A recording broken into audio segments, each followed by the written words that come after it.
Hi, this is Dave Litton and welcome to my Master PRINCE2 Business Case in 27 minutes flat. So what I'm going to cover in this very short video are the key elements of the business case theme and of course the all-important business case document itself. So let's start at the beginning by reminding ourselves that the purpose of the business case theme is to establish mechanisms in order to judge whether the project is and remains desirable, viable and achievable as a means to support decision making in its continued investment. And as is the case for any business case, it's a balance between, on the one side, the benefits that the project will eventually bring to the organisation and weighing that carefully against the cost and the risk of doing so. Now, an important concept here is the differences between outputs, outcomes and benefits. So let's look at each. An output is the project's tangible or intangible specialist products, but on their own they're not much use to anybody. So the idea here is to take these outputs and actually develop outcomes, which are potential changes that an organisation could gain from these project outputs. Just imagine, for an example, that your project is there to set up an e-commerce website. Then the output, of course, is the fully working and functioning website itself. The outcome as a result of that is that you now have the potential to generate income from the website. This over time, of course, leads us to the benefits. And these are defined as the measurable improvement seen as an advantage via a stakeholder. We'll also learn that there's something called a disbenefit, and that these two should be clearly stated within the business case. If your project doesn't produce any benefits at all, then it's just been a waste of time, money and resource. Now, the life of a business case through a PRINCE2 project goes through 4 steps, if you will: develop, maintain, verify and confirm. And we'll show you in a minute exactly how that maps onto the processes within PRINCE2. Develop is getting the right information so that decisions can be made. Now, this relates to when the business case is first created, and it contains basic information outlining the benefits along with details of cost, time and the risks of the project. Which brings us to the maintain step: update with the latest actual forecast costs and benefits. Now, as the project continues through its various stages, things will change. You may find that costs go up or go down.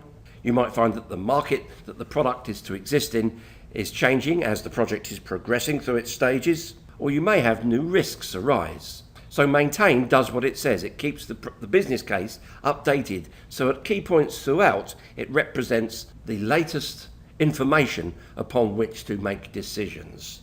Verify is assessing whether the project is still worth doing, and as you might imagine, this occurs at key points throughout the project. Here we're looking at the scales that you saw in the previous slide, balancing benefits against the cost and risk and making sure that balance is still worthwhile pursuing. Confirm is what happens usually after the project has finished, and that's confirming that the benefits have been or shortly will be realised. Now let's look at this across the stages of a typical PRINCE2 project.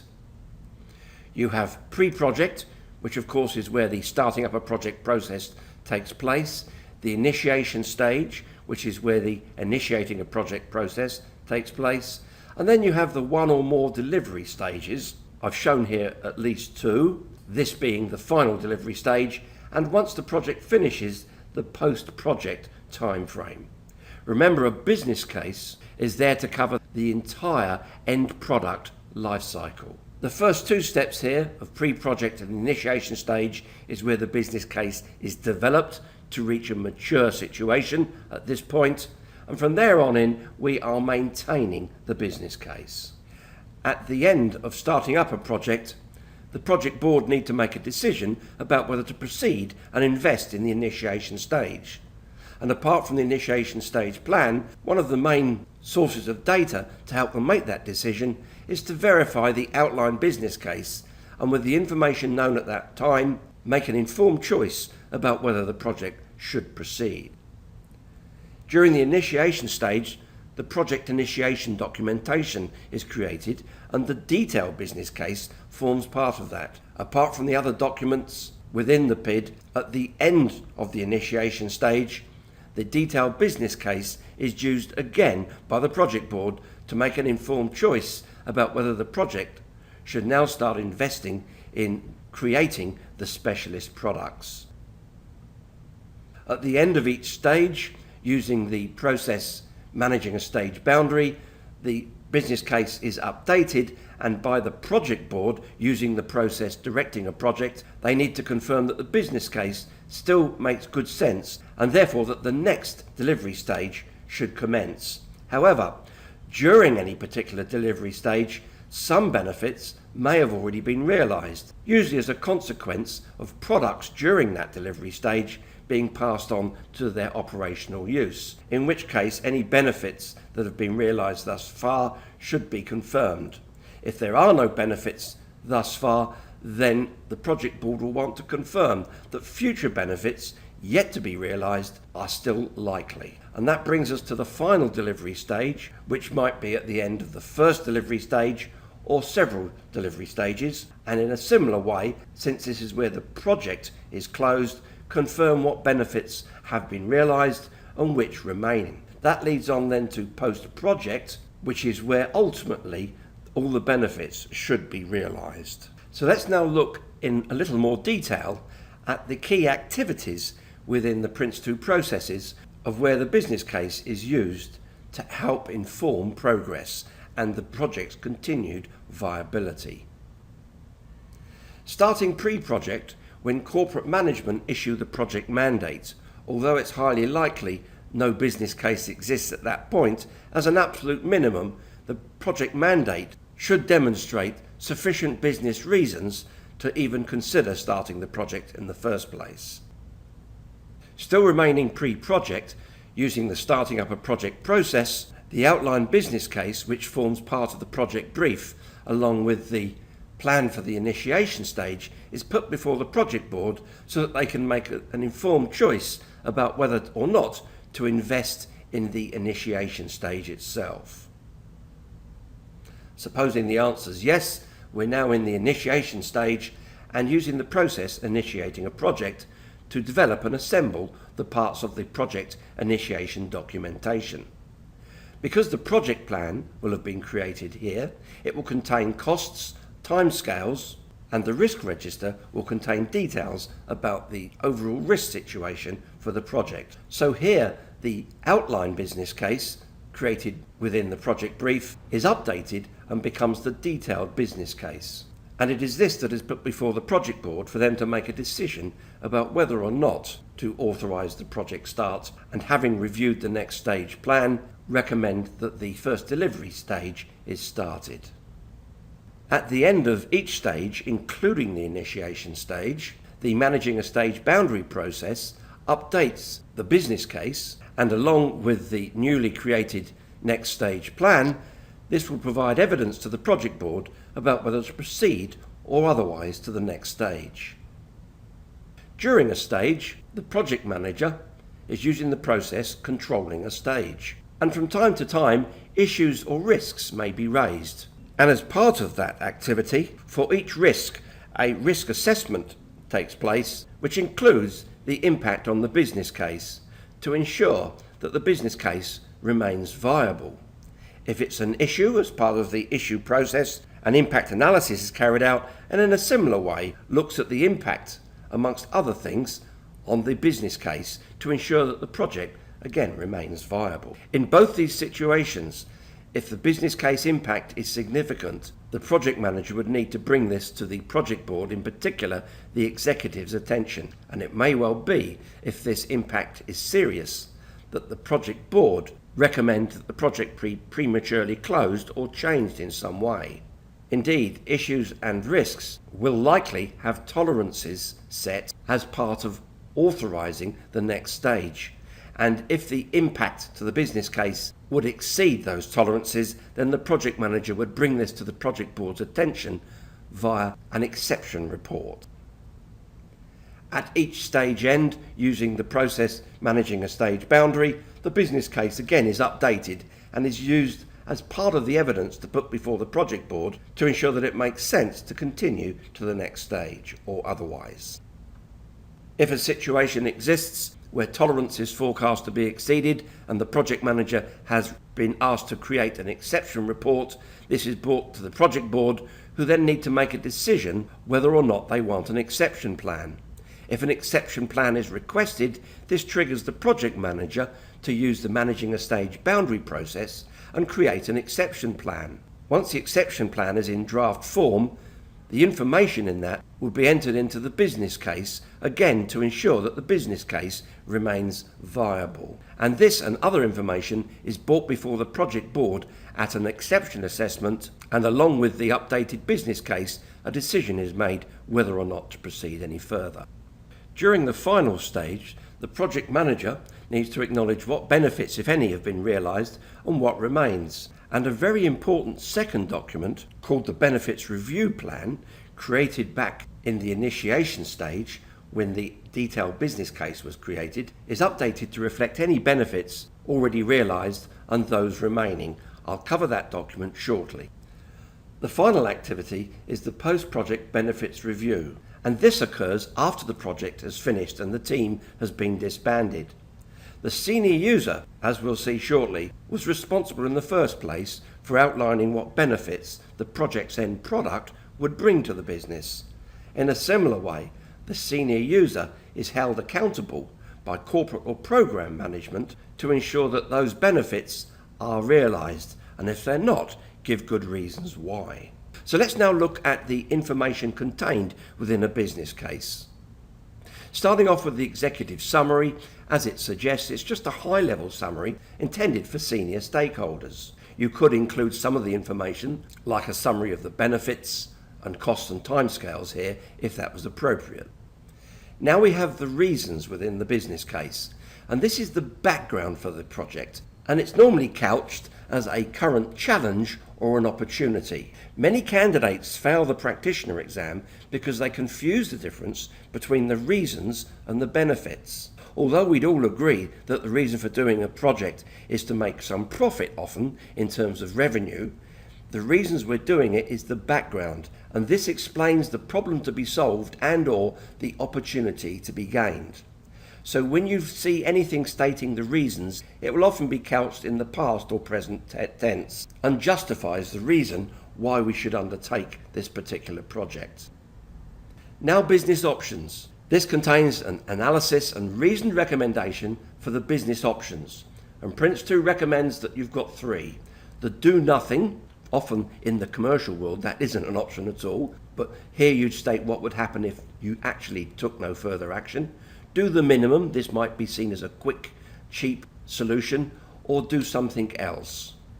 What's important here is when we look at business options, do not confuse it with the project approach, which formed part of the project brief created during the starting up a project process. The project approach is how you are going to deliver the project. Keyword is deliver, whereas business options is how you're going to meet the business challenge. For example, in the project approach for a website, you might decide to outsource the design of the website to a third party, leaving the detailed information to be done in-house. That's a how you're going to deliver the project.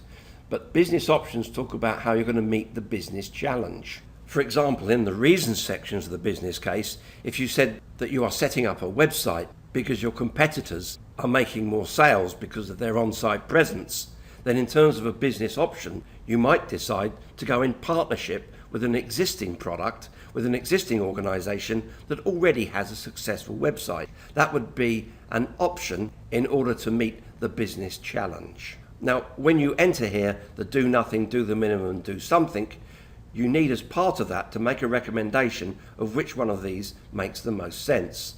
And here, of course, within the business options, you would describe exactly which one would be best and why.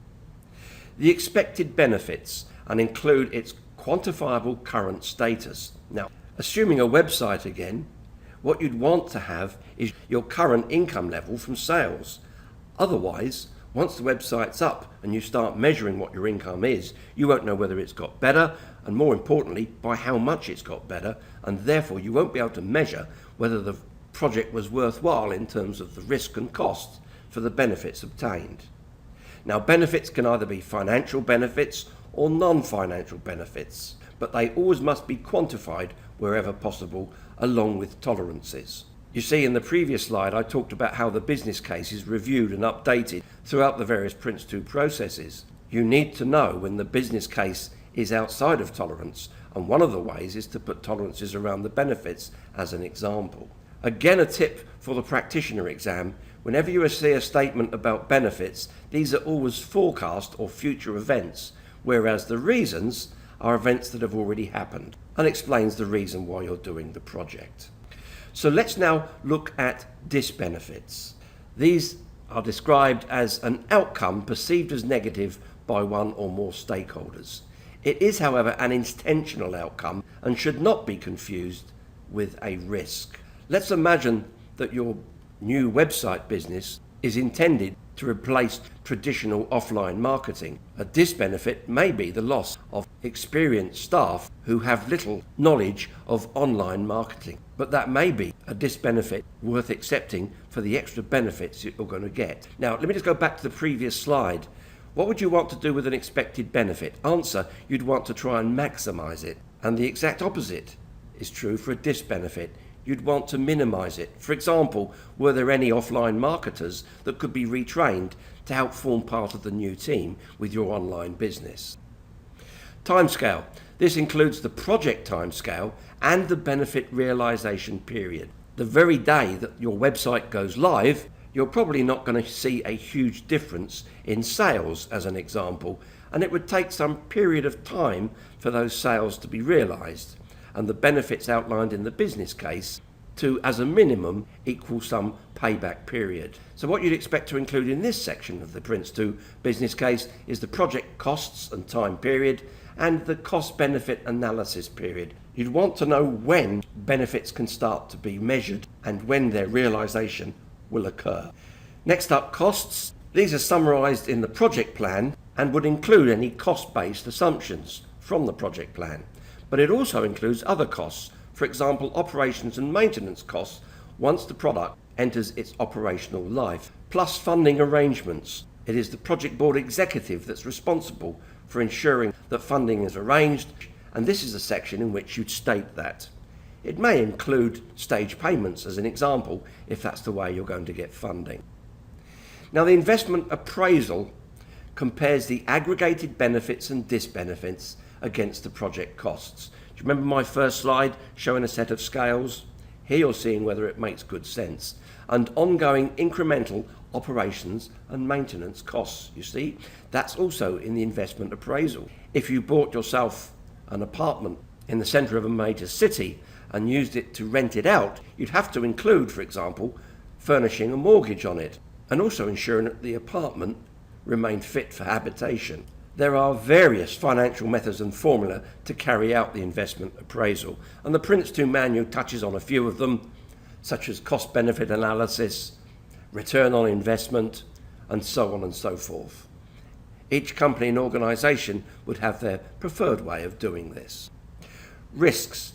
These are summary of the aggregated risks, and if you refer to the risk theme, you'll see there's a diagram called the summary risk profile that looks like this, where you set each risk as a number, shown here as a red circle, against a graph showing probability on the vertical axis and impact on the horizontal axis.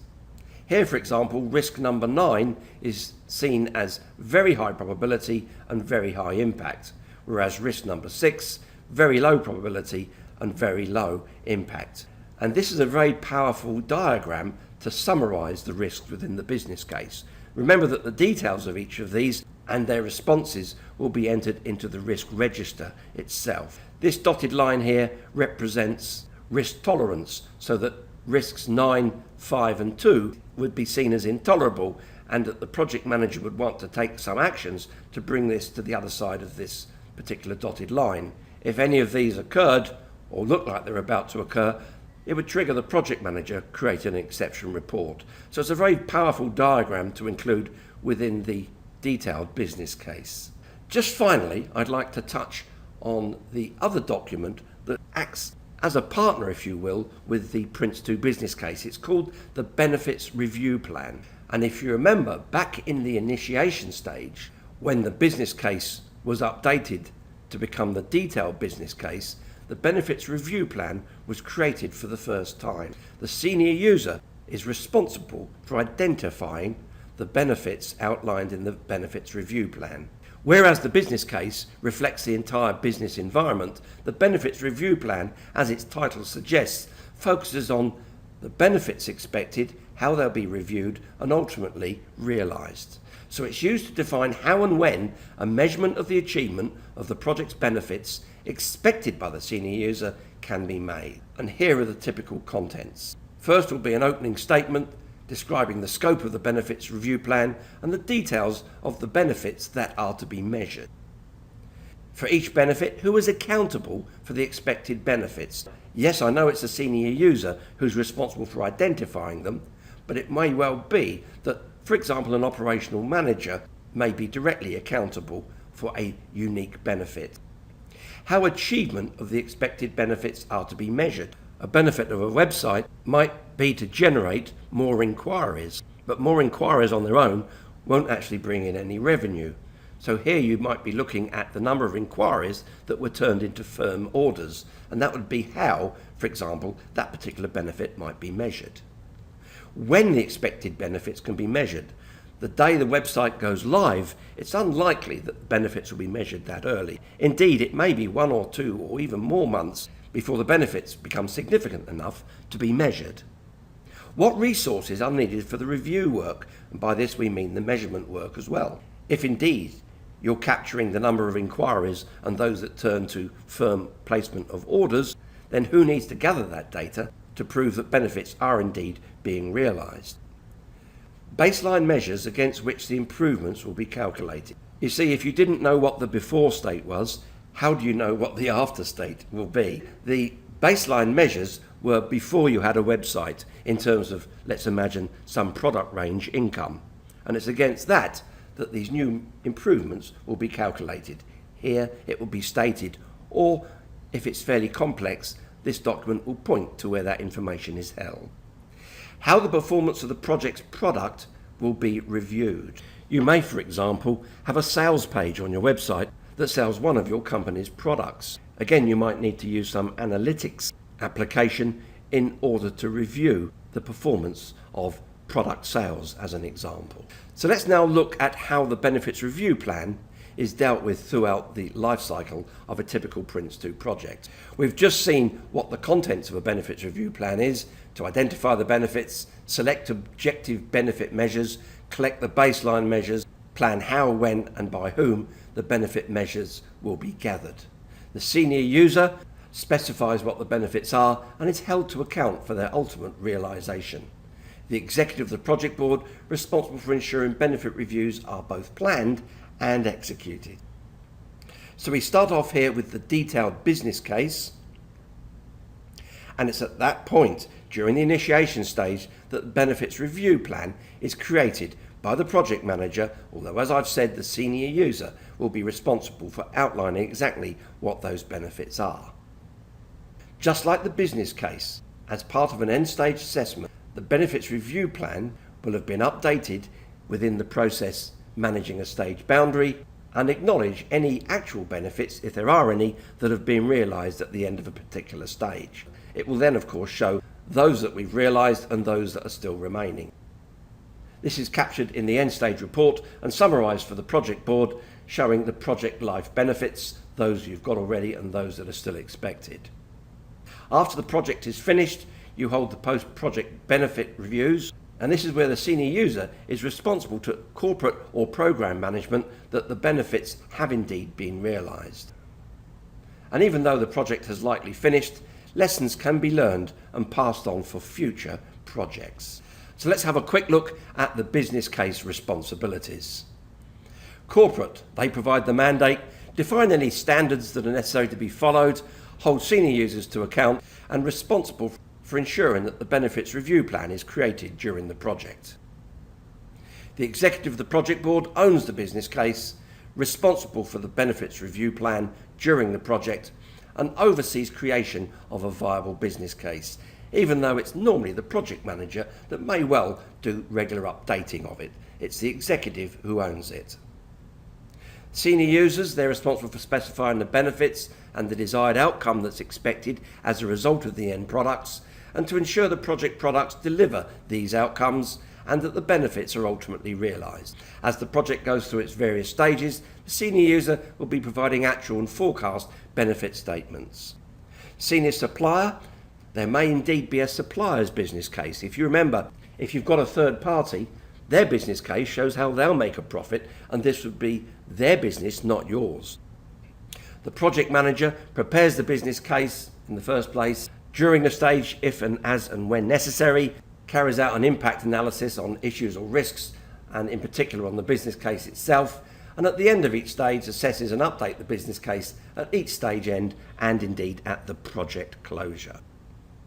Project assurance for the business, this will be the project board executive's responsibility, although they may delegate this to others, are there to assist in the creation, assessment and monitoring of the business case throughout the project. Project support, they will provide configuration management and hence advise on impacts of changes to the business case to the project manager. Okay, that just about wraps up this brief video. I hope you found it useful, and if you want to find out more information, then hop on over to my website www.prince2primer.com and find out how you can pass your PRINCE2 Foundation and Practitioner exams at your first attempt. This is Dave Litton. Thanks for watching.